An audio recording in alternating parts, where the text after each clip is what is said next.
ಯತೀಂದ್ರ ಹೇಳಿಕೆಗೆ DCM DK Shivakumar ಪ್ರತಿಕ್ರಿಯೆ. ನಾನು ಯತೀಂದ್ರ ಜೊತೆಗೆ ಮಾತಾಡ್ತೀನಿ ಅಂತ ಡಿಕೆ ಶಿವಕುಮಾರ್ ಪ್ರತಿಕ್ರಿಯೆ ಕೊಟ್ಟಿದ್ದಾರೆ. ಹೈಕಮಾಂಡ್ ಜೊತೆ ಏನ್ ಮಾತುಕತೆ ನಡೆದಿದೆಯೋ ಅದನ್ನ ಬಹಿರಂಗಪಡಿಸೋದಕ್ಕೆ ಸಾಧ್ಯ ಇಲ್ಲ. ಇದು ಡಿಸಿಎಂ ಡಿಕೆ ಶಿವಕುಮಾರ್ ಅವರ ಹೇಳಿಕೆ.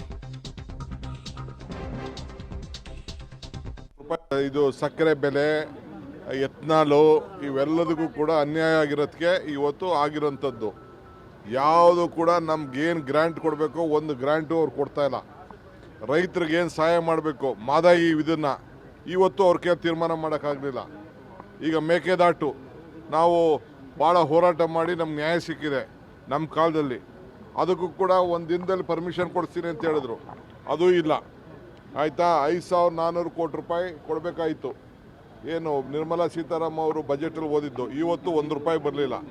ಇವತ್ತೇನಾದ್ರು ಆಮೇಲೆ ಇದರದ್ದು ನಾವು ಅವರೆಲ್ಲರೂ ಕೂಡ ರೈತರಿಗೆ 76,000 ಕೋಟಿ ರೂಪಾಯಿ ಕೊಡ್ತೀವಿ ಅಂತೇಳಿ ನಾವು ಅನೌನ್ಸ್ಮೆಂಟ್ ಮಾಡ್ದೋ. 35 ಲಕ್ಷ 40 ಲಕ್ಷ ಅಂತ ಹೇಳಿ ಅಲ್ಲಿ ಅನೌನ್ಸ್ಮೆಂಟ್ ಮಾಡ್ದೋ. ಇವತ್ತವರೆಗೂ ಕೂಡ ವಾಟರ್ ಇದನ್ನು 3ನೇ ಇದರದ್ದು ಗೆಜೆಟ್ನ ನೋಟಿಫಿಕೇಶನ್ ಮಾಡಿಲ್ಲ. ಸೊ ಇವತ್ತೇನು ನಾನು ಚೀಫ್ ಮಿನಿಸ್ಟ್ರಲ್ಲಿ ಯಾವಾಗಲೂ ನಮ್ಮದು ತಿಳಿಯಿದೆ. ನಾನು ಚೀಫ್ ಮಿನಿಸ್ಟ್ರಲ್ಲಿ ಯಾವ ಥರದ ಭಿನ್ನಾಭಿಪ್ರಾಯ ಹಿಂದೇನೂ ಇಲ್ಲ, ಇವತ್ತೂ ಇಲ್ಲ, ಮುಂದೆನೂ ಇಲ್ಲ. ಅವ್ರು ಏನು ಹೇಳಿಕೆ ಕೊಟ್ಟಿದ್ದಾರೆ ಅನ್ನೋದು ನನಗಿನ್ನೂ ಅರ್ಥ ಇಲ್ಲ. ಅರ್ಥ ಆಯ್ತಾ? ನಾನು ಅವ್ರ ಹತ್ರ ಮಾತಾಡ್ತೀನಿ.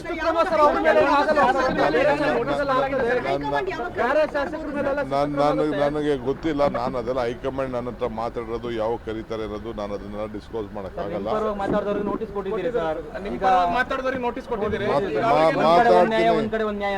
ಖಂಡಿತ ಮಾತಾಡೋಣ. ಯಾವಾಗಲೂ ನಮ್ಮದು ತಿಳಿಯಿದೆ. ನಾನು ಚೀಫ್ ಮಿನಿಸ್ಟ್ರಲ್ಲಿ ಯಾವ ಥರದ ಭಿನ್ನಾಭಿಪ್ರಾಯ ಹಿಂದೇನೂ ಇಲ್ಲ, ಇವತ್ತೂ ಇಲ್ಲ, ಮುಂದೆ. ಯತೀಂದ್ರ ಸಿದ್ದರಾಮಯ್ಯ ಅವರ ಬಾಣ ನಾನು ಆಗಲೇ ಹೇಳ್ತಾ ಇದ್ದೇನೆ, ಅದು ಗುರಿ ತಲುಪಿದೆ. ಈಗ ಡಿಕೆ ಶಿವಕುಮಾರ್ ಹೇಳ್ತಾ ಇದ್ದಾರೆ ನಾನು ಅವ್ರ ಜೊತೆಗೆ ಮಾತಾಡ್ತೀನಿ ಅಂತ ಹೇಳಿದ್ರು. ಹಾಗೆ ನಮ್ಮ ವಿಚಾರದಲ್ಲಿ ನಾವು ಯಾವ ಒಪ್ಪಂದ ಆಗಿತ್ತು ಅದನ್ನೆಲ್ಲ ಬಹಿರಂಗವಾಗಿ ಹೇಳೋದಕ್ಕೆ ಸಾಧ್ಯ ಇಲ್ಲ ಅಂತ ಕೂಡ ತಿಳಿಸಿದ್ರು.